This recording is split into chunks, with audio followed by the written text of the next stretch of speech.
사랑하는 영락교회 지체들에게 주 안에서 평화 인사를 전합니다. 오늘은 2023년 11월 8일 수요일입니다. 오늘의 묵상 본문은 아가서 2장 1절로 17절까지의 말씀입니다. 오늘 본문 말씀 아가서 2장의 말씀은 이렇게 시작합니다. 나는 사론과 사론에 수선하여 골짜기에 백합하로다. 지금 남녀의 그 사랑과 애정을 노래하는 것이죠. 이 아가서의 해석이 얼마나 난해하고 여러 견해가 있을 수 있는지를 어저께 자세하게 나눴습니다. 지금 화자 입장, 어제 이 두 사람이냐 세 사람이냐 어떤 인칭으로 보느냐, 또 오늘 2장의 말씀을 보면 이렇게 여성의 말씀으로, 여성의 고백으로 들을 수 있는 것도 있고 남성의 고백으로 들을 수 있는 것도 있죠. 그래서 솔로몬 왕의 고백이다, 술람미 여인의 고백이다, 또 두 사람의 목소리 어느 목소리로 해석해도 해석이 되는 부분도 있습니다. 근데 여인이 사랑을 노래하는, 이거를 읽다 보니까 그런 게 떠올랐어요. 예전에 그 엔들리스 러브라고 하는 브룩실즈 그 이름을 기억하는 분들은 이제 굉장히 좀 연세가 있는 분들이죠. 80년대 초반이었던 것 같은데 그런 굉장한 인기를 모았습니다. 그때는 지금 같은 휴대폰도 없고 컴퓨터도 없던 시절이잖아요. 그 브룩실즈라는 그 배우들, 이렇게 젊은 배우들이 굉장히 소피 마르소, 또 피비 케이츠, 갑자기 이름이 다 기억이 나네요. 그 배우들을 책받침을 만들어가지고 사진을 그거를 이제 문방구에서 팔았는데 그거를 모든 거의 남학생들이 다 가지고 있었던 것 같아요. 이제 그 엔들리스라는 러브 영화로 유명해졌는데 그 10대 아이들의 이제 첫사랑 이런 걸 다룬 그런 영화죠. 10대 청소년의 첫사랑을 다룬 이야기인데 그 청소년 관람 불가였던 것 같아요. 실제 극장에서 못 봤던 것 같습니다. 근데 그게 유명했던 게 주제가가 유명했는데 라이오넬 리치라고 하는 흑인 가수와 여자 가수 이름 기억이 안 나는데 두 사람이 아주 그 애절하게 아주 그 간드러지게 이렇게 그 주제가를 불렀던 이제 그런 노래가 생각이 나는 겁니다. 사랑을 서로 노래하는 거죠. 여성이 부르기도 하고 남성이 부르기도 하고 이제 그런 사랑의 노래다 이렇게 이해하면은 더 이해가 빠를 수 있겠어요. 나는 사론에 수선하여 골짜기에 백합하로다. 이거 여성의 고백이겠죠. 본인을 수선하다, 백합하다 이렇게 표현하는. 근데 사론에 수선하다라고 하는, 사론이라고 하는 것은 이 팔레스타인 북부, 레바논 남부 지역에 있는 그런 습지대라고 합니다. 산 쪽으로 가면은 이제 그 나무들이 쭉쭉 솟아오르는데, 삼나무들이 이제 그 바닷가 쪽에 가면 습지대처럼 약간 거칠고 또 바다에서 바람이 불어오니까 이런 이제 그 습하고 또 이제 풀도 많고 잡목들이 우거진 이제 그런 그 팔레스타인의 그 해안가 지역, 이게 사론 지역이라고 해요. 이 사론이라고 하는 것은 이제 물기가 있고 이제 습기가 있으니까 나무가 잘 자라지만 그 무성하게 지내고 또 거칠고 또 그 찬바람이 부는 바닷가에 있으니까 우리 그 동네 몬트리올 생각해 보면 충분히 와 닿죠. 아주 저희 그 캘리포니아하고 너무 이제 팔레스타인이 흡사하기 때문에 지역이 이런 풍광 같은 것은 눈에 선하게 잡히는 그런 모습입니다. 사론이라고 하는 것은 사론에 수선하다라고 하면 굉장히 그 거친 들판에서 피어나는 그런 어떤 생명력 이런 걸 상징하는 거죠. 수선화도 마찬가지입니다. 이거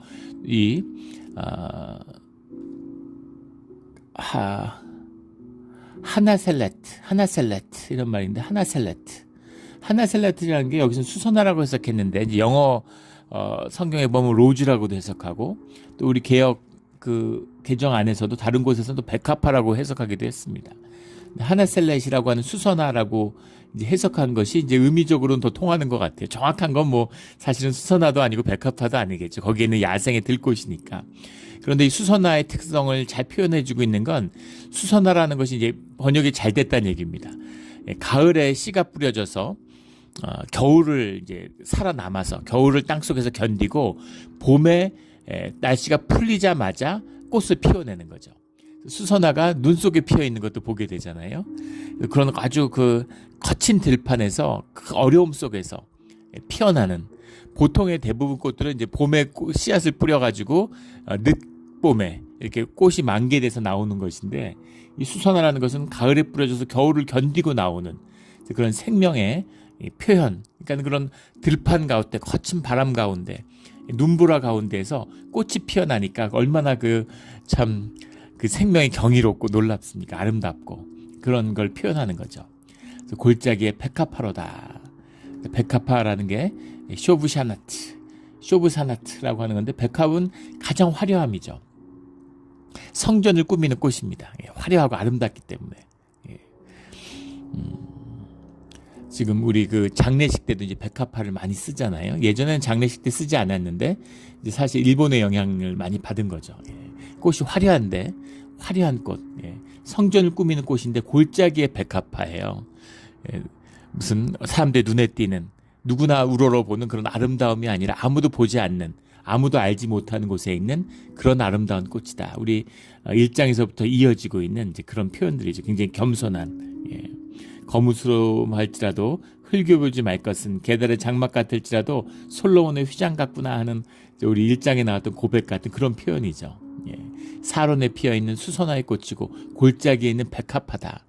사람들 눈에 띄고 누구나 우러러보는 것은 아니지만 한없이 아름다운, 아무도 몰라보고 있는지도 모르지만 그 골짜기 가운데서 피어나 있는 성전의 백합화 같은 아름다운 꽃이 골짜기에 피어있고 사론의 들판 가운데 수선화같이 피어있다. 나는 그런 존재다라는 거죠.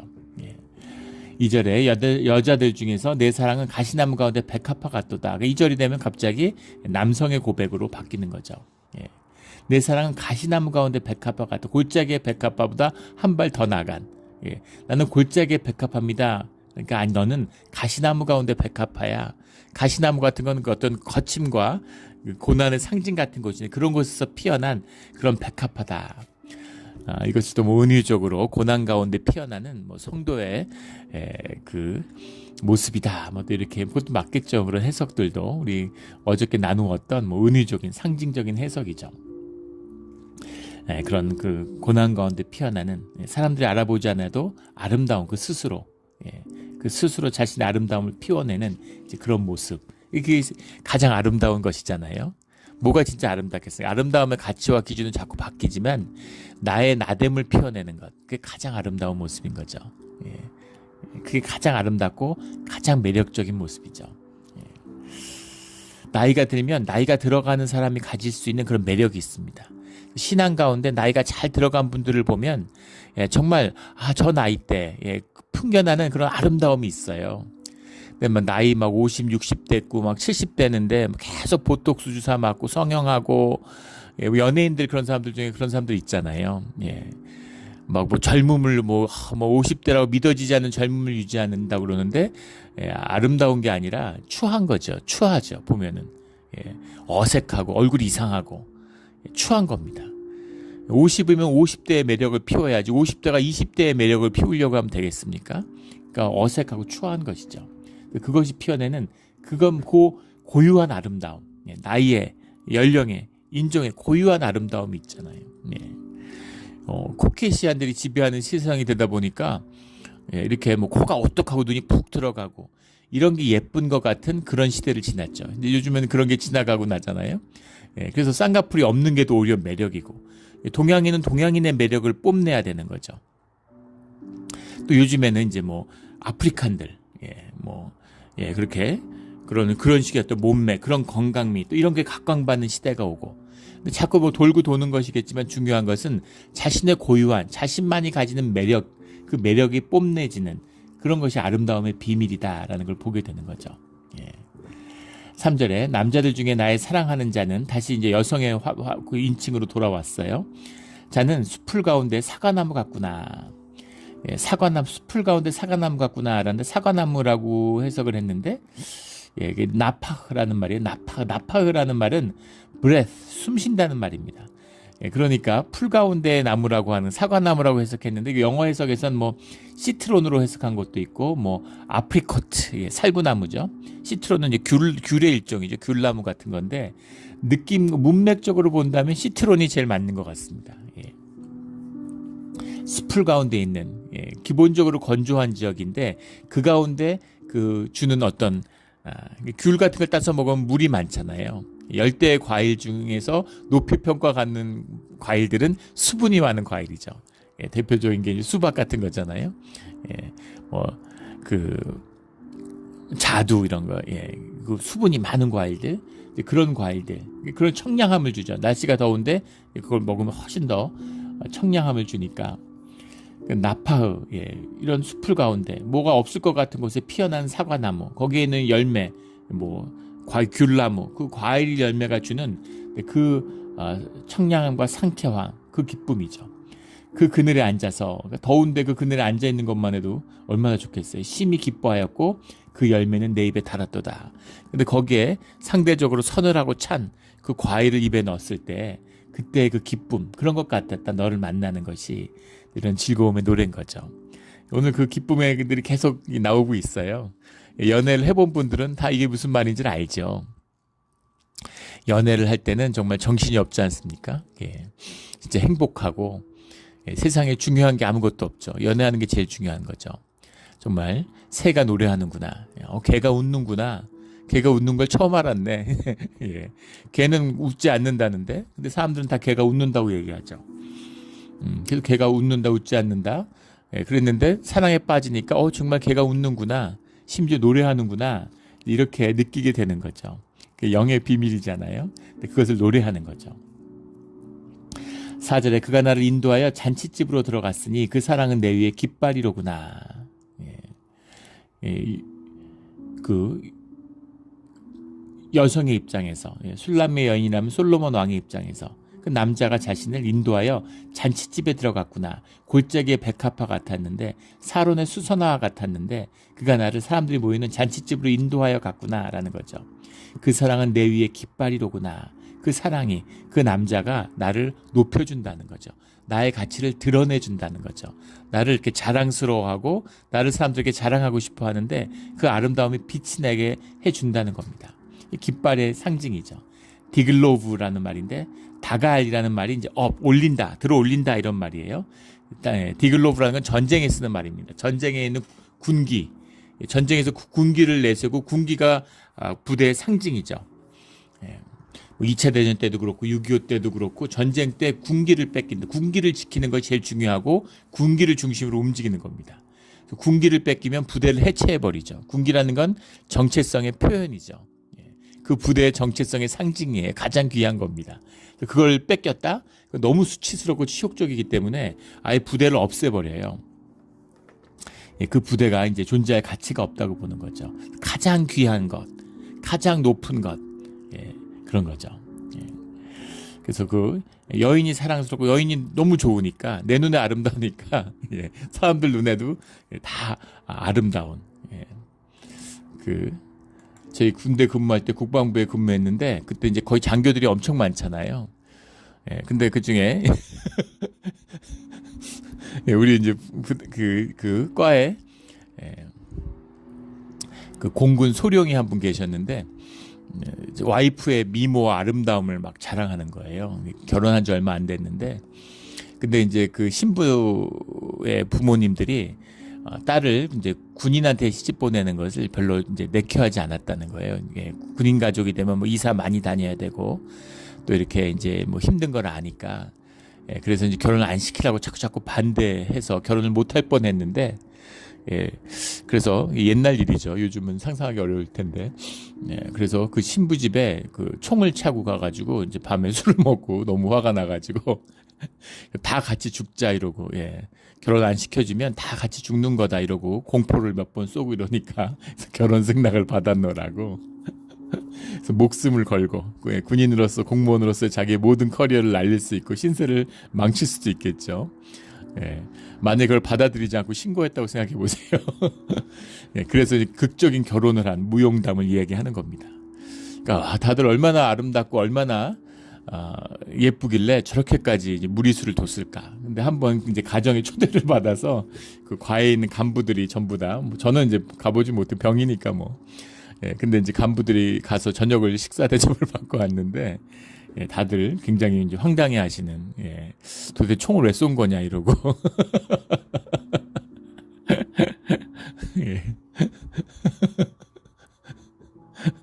근데 제 눈에 안경인 거죠. 세상이 내 눈에 너무너무 아름다운 거죠. 너무 아름다운 거예요. 그 아빠와 딸이 결혼했는데 우리 그 뉴욕에 있을 때 장로님 이제 권사님 가정이 있었는데 그 권사님은 굉장히 미인입니다. 얼굴이 달걀형으로 생기고 미인인데 장로님은 완전히 사각형이에요. 뭐 얼굴이. 그리고 딸 아들을 낳았는데 진짜 안타깝게도 아들은 엄마를 닮았습니다. 그래서 아들이 예쁘장해요. 근데 딸은 완전히 아빠를 닮은 거죠. 그래서 교인들은 말은 안 하지만 전부 다 안타까워하는 겁니다. 근데 아빠는 그렇게 좋아하는 거예요. 딸이 자기를 닮았다고. 너무 예쁘다는 거죠. 제 눈에 안경인 거죠. 예뻐 보이는 거예요. 아름다워 보이는 거죠. 아름다워 보이는 겁니다. 너무너무 아름답고 자랑하고 싶고 사람들에게 보여주고 싶고 그래서 깃발과 같이 잔치집에 내려가서 내 깃발로 그 사람을 높이 이제 들어 올린 것이죠. 나의 사랑은 내 위에 깃발이로구나. 자랑스러운 거죠. 남자도 여자가 자랑스럽고 여자가 남자도가 자랑스러운 겁니다. 5절에 너희는 건포도로 내 힘을 돋고 사과로 나를 시원하게 하라. 내가 사랑함으로 병이 생겼음이라. 건포도로라고 돼 있는데 아시쇼트라는 말인데 떡이죠. 건포도가 들어간 떡. 우리 백설기 같은 거 생각하면 되겠어요. 물론 이제 쌀로 만든 게 아니라 벼로 만드니까 빵에 가깝죠. 건포도가 들어있는 박혀있는 떡입니다. 그 빵이죠. 그것을 먹고 내 힘을 돋고 사과로 나를 시원하게 하라. 여기 그 사과도 위에 나오는 나파라는 말인데 이제 뭐 귤이도 되고 살구도 되고 사과도 될 수 있겠죠. 내가 사랑함으로 병이 생겼습니다. 우리가 상사병이란 말을 하잖아요. 또 이것이 남녀가 사랑을 나눠서 너무 뭐 지친 모습이다 뭐 이런 식의 해석도 있고 여러 해석들이 있어요. 그런데 사람에게 사랑한다는 것이 이제 감정의 영역이 크지 않습니까? 근데 감정을 쓴다는 게 이제 극도의 소모를 불러오죠. 육체 노동자보다 감정 노동자들, 공사판에 일하는 사람보다 백화점에서 물건 파는 사람이 훨씬 더 피곤할 수 있는 거죠. 텔레마케터, 전화하는 사람이 훨씬 더 피곤할 수 있다는 겁니다.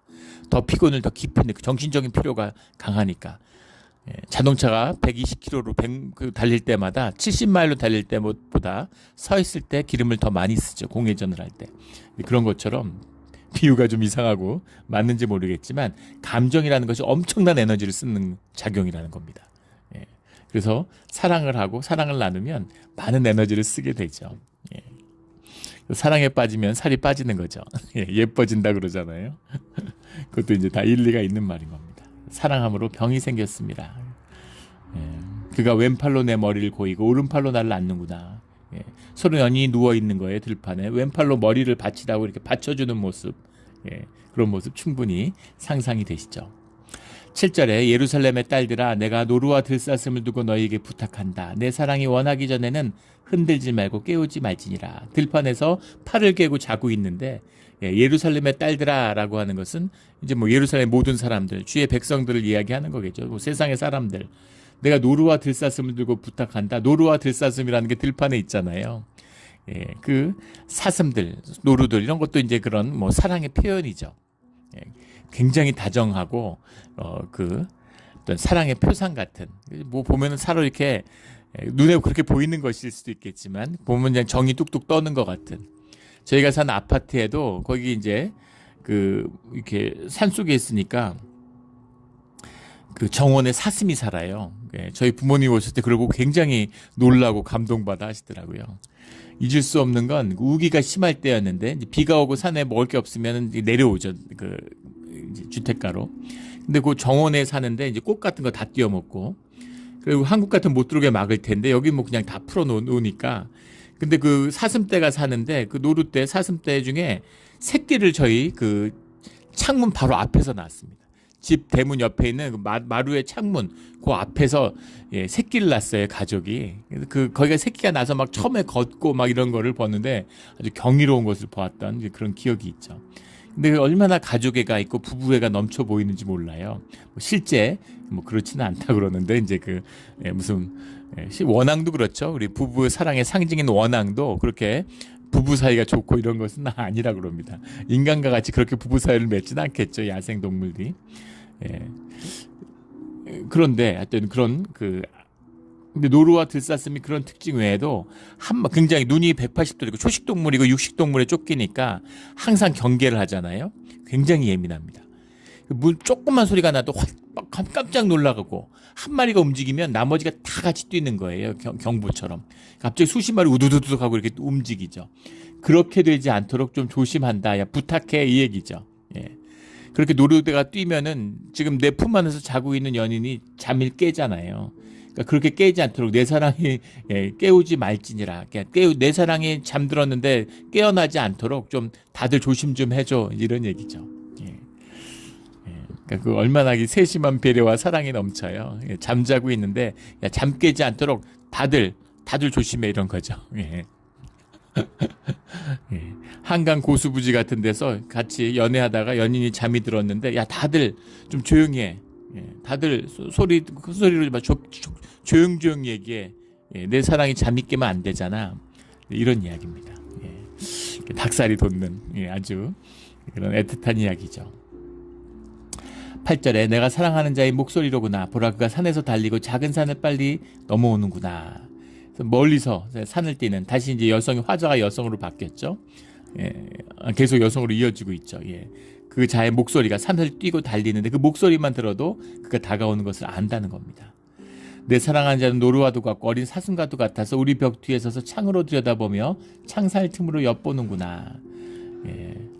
그 노루나 창이 가까이 와서 보는 것처럼 계속 쳐다보고 계속 바라보고 사랑에 빠진 건 절대 감출 수 없다고 그러잖아요.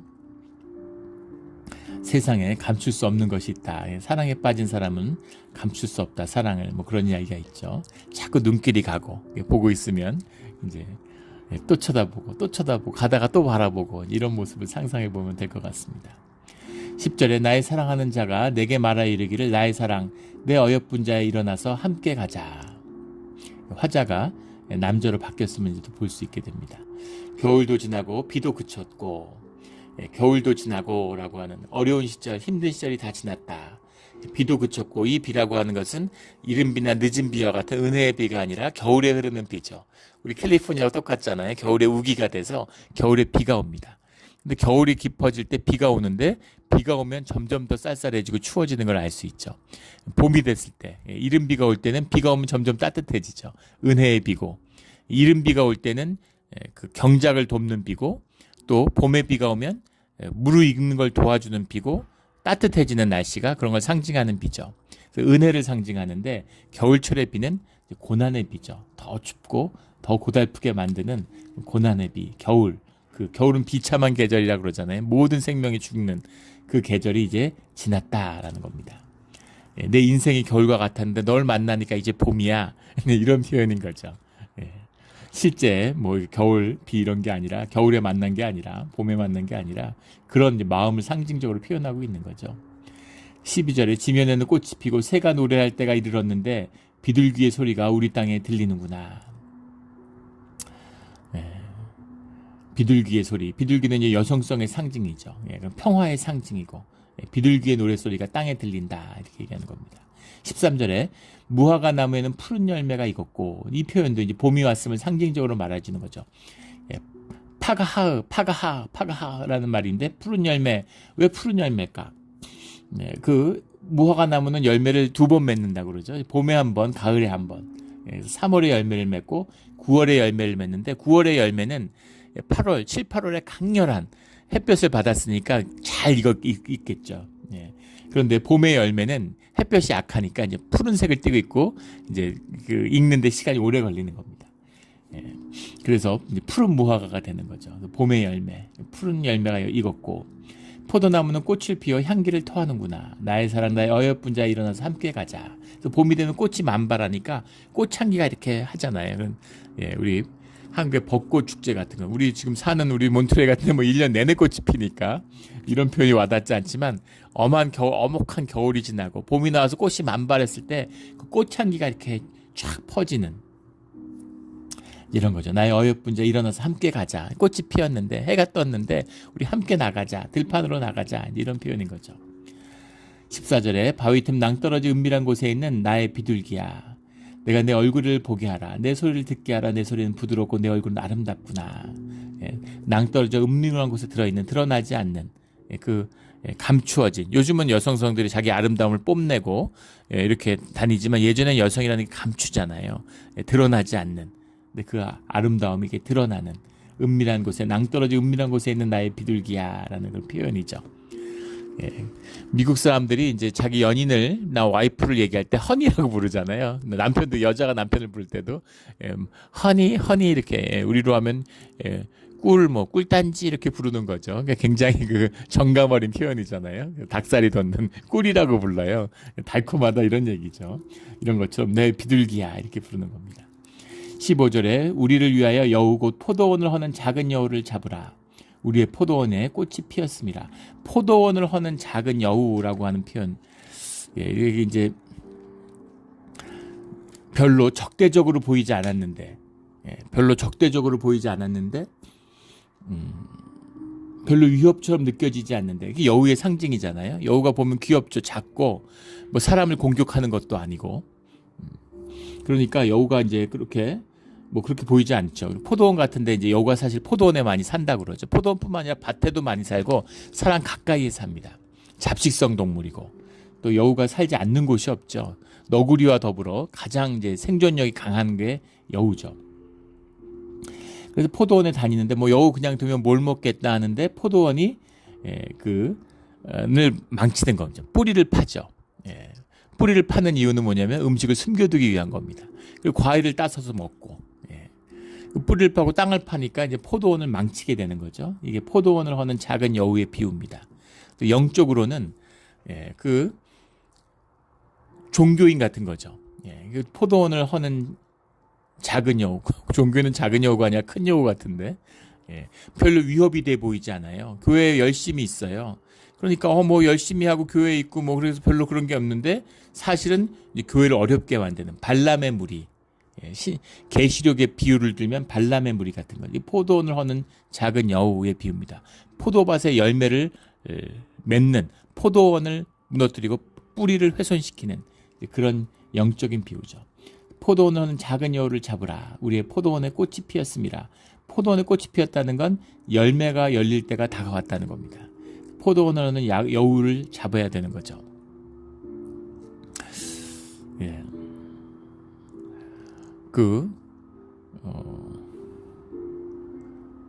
이런 이제 얌녀의 관계에서도 이런 관계들을 훼손시키는 그런 존재들이 있을 수 있겠죠. 청년들 교회에서 이렇게 보면은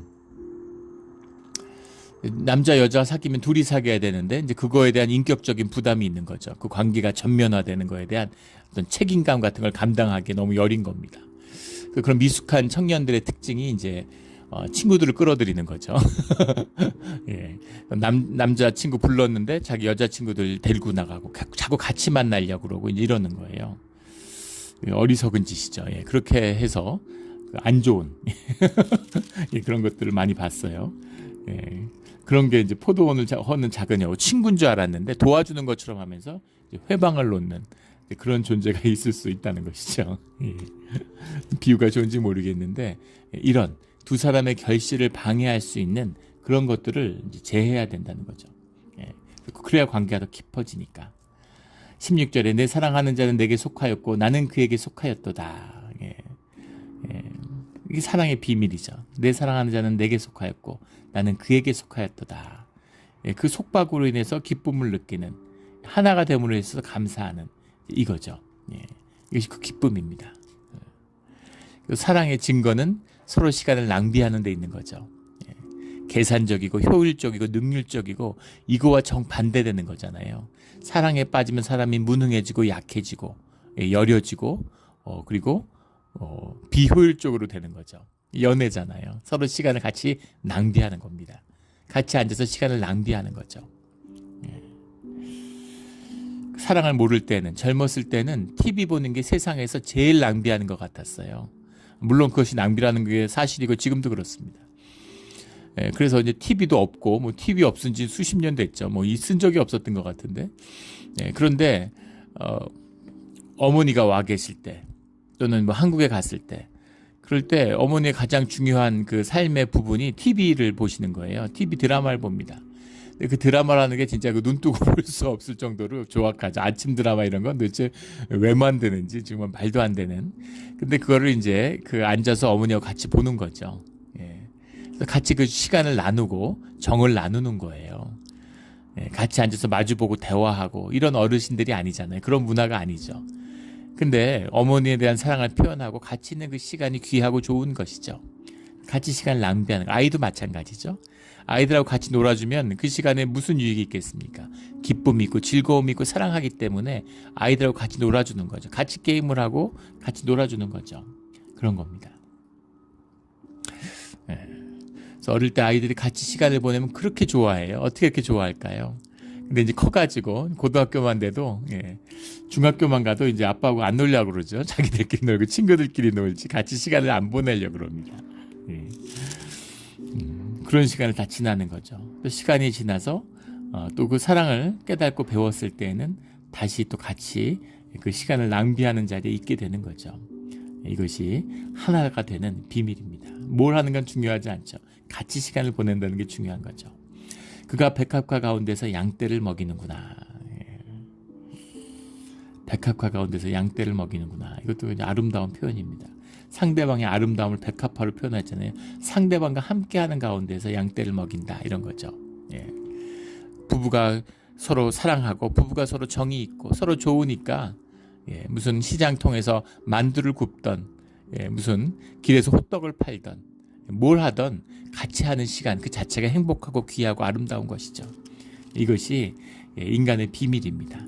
우리 심령의 비밀이에요. 이걸 풀어내는 것이 우리의 살아가는 이 삶에 보내심을 받은 그 비밀입니다. 이걸 풀어야 되는 것이죠. 막 삶의 동맹군처럼 돼서 서로 누가 더 살아가는데 유리할까. 그래서 적당히 맞는 짝을 만나가지고 세상에서 성공하기 위한 도구처럼.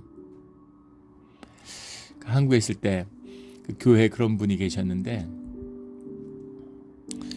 뭐 성공한 부부의 전형 같았어요. 부부가 다 이제 아버지 어머니가 교수인데 뭐 아들은 서울대 법대 가고 딸은 서울대 의대 가고 뭐 하나 세상에 좋은 건 다 차지하고 다 갖는 것 같은.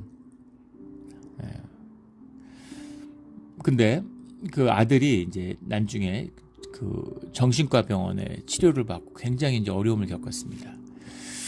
근데 어머니는 이제 권사님인데 굉장히 이제 안타까워하고 막 이러는데 아버지가 뭐 이렇게 거의 구제불능이에요. 너무 깊이 병든 사람이죠.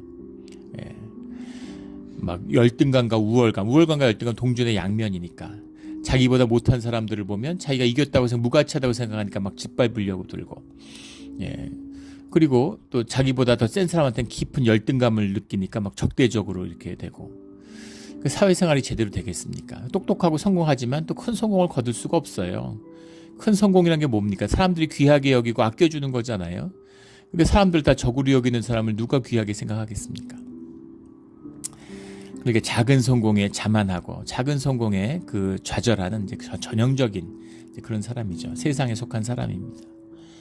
근데 아들을 막 닥달하고 막 아들에게 투사를 하니까 아들이 못 견디는 거죠. 아들이 너무 힘들어하니까 군대를 보냈어요. 그러니까 군대를 가니까 좋아지는 겁니다. 근데 군대를 보냈는데 좋아지는데 인상이 남았던 사건이 이 친구가 이제 군대에서 귀하고 너무 좋았던 거죠. 그리고 소대장을 잘 만나서 소대장을 굉장히 따르고 좋아하는 거예요. 내가 제대를 하고 이제 나왔는데 또 아버지하고 사니까 또 힘들어지고 상태가 나빠지는 겁니다. 근데 군대 휴가가 나온 친구들이 휴가 나온다 그러고 또 휴가 나온 이런 사람 같이 어울리는데 거길 나갔는데 밤 늦게까지 같이 술도 먹고 좋은 시간을 보내고 들어왔는데 아버지가 폭발한 거죠. 그 아무 무가치한 인간들. 제가 들었던 표현을 그대로 옮기는 겁니다. 아무짝에도 쓸모없는 인간들, 아무 가치도 없고 아무 필요도 없는 그런 인간들한테 왜 네 인생을 낭비하냐고, 너는 그래서 안 되는 거다, 이렇게 얘기를 하는데, 그러다가 얘가 갑자기 폭력적으로 변해갖고 집안에 이런 가구를 부시고 집을 나가버린 거예요. 참 그 가슴 아프고 힘든 얘기죠. 어떻게 그럴 수가 있을까? 쏘가서 세상에 쏟고 쏘가가지고 껍데기밖에 못 보는 거죠. 껍데기밖에 못 보는 겁니다. 부모가 자식을 죽이고 망치는 거죠. 예, 이제 그런 가슴 아픈 사랑을 바라보면 전혀 그 사람을 다르게 바라보게 되는 거죠. 우리가 자식 생각하면 심지어 부모 자식도 그렇다는 겁니다. 자식 안에 사랑이 회복되고 주 안에 있으면 가슴 아픈 거잖아요. 자식의 연약함이 가슴 아프고 그 가슴 아픈 것 때문에 더 깊은 사랑을 느끼게 되는 거죠. 예. 아픈 손가락 뭐 이런 거잖아요. 예.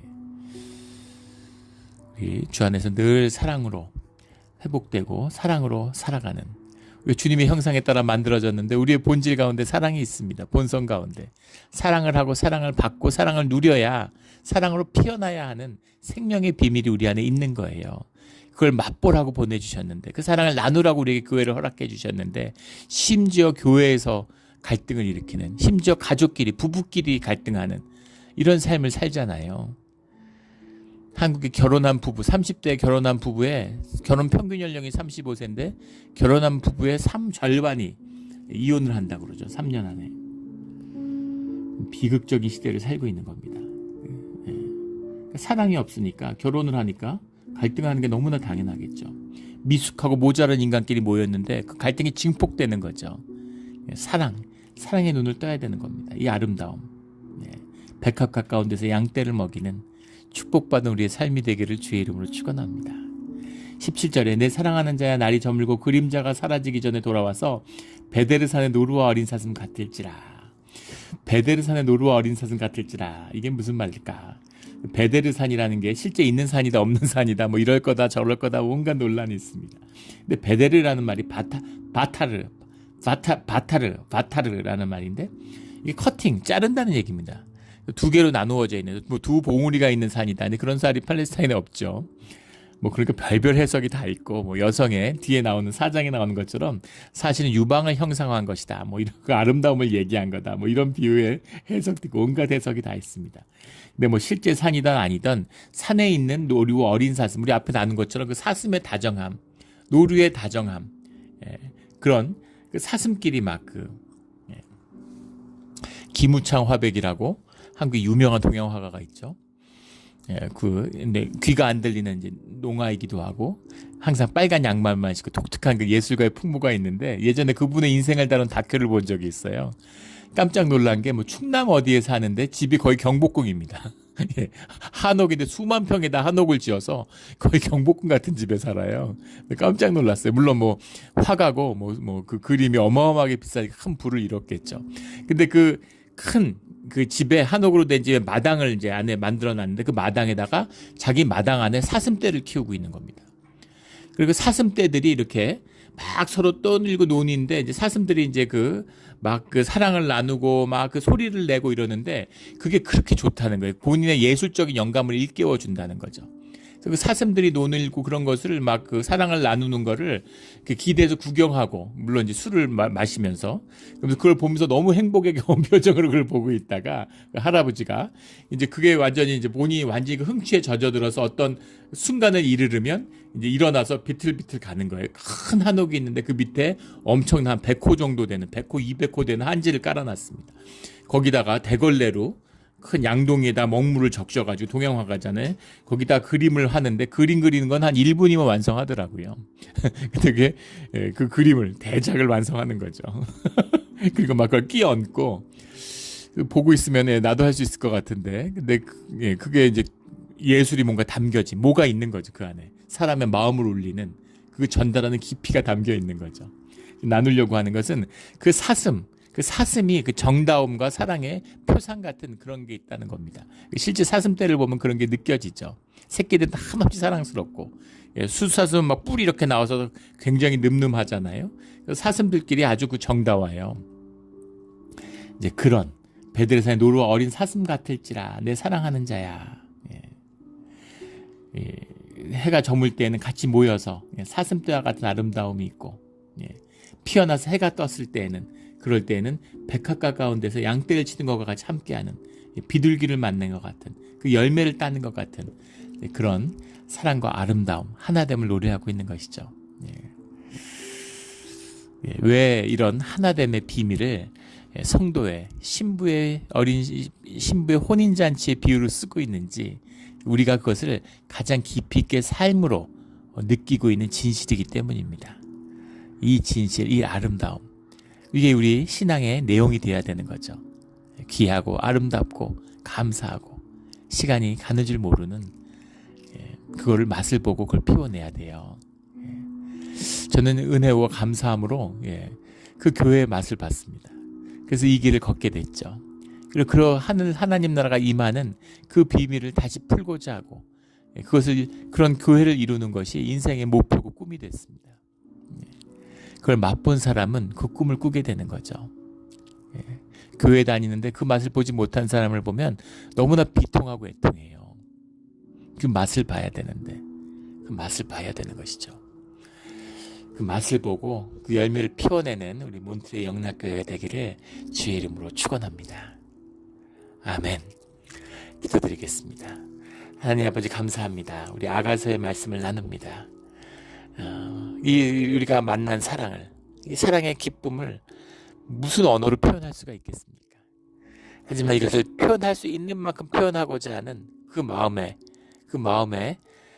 진실함, 그 진심으로 전해지는 그 마음이 느껴집니다. 주님, 주님과 교제하고 보이지 않는 영이신 하나님과 교제하는 이 깊은 비밀이 교회 가운데 있사오니, 성도 가운데 있사오니, 주님이 주시는 사랑으로 사랑이 흘러넘치고 사랑함으로 사랑이 나누어지는 이 깊은 생명의 비밀이 풀어지는 우리의 신앙의 자리가 되게 하여 주시옵소서. 이것이 공동체만이 아니라 우리의 가족, 우리의 부부 가운데에서도 이것이 같은 비밀임을 우리가 삶으로 살아 누리고 깨달아 아는 그 열매를 먹는 자들이 되게 하여 주시옵소서. 감사하며 예수 그리스도 이름으로 기도드렸습니다. 아멘.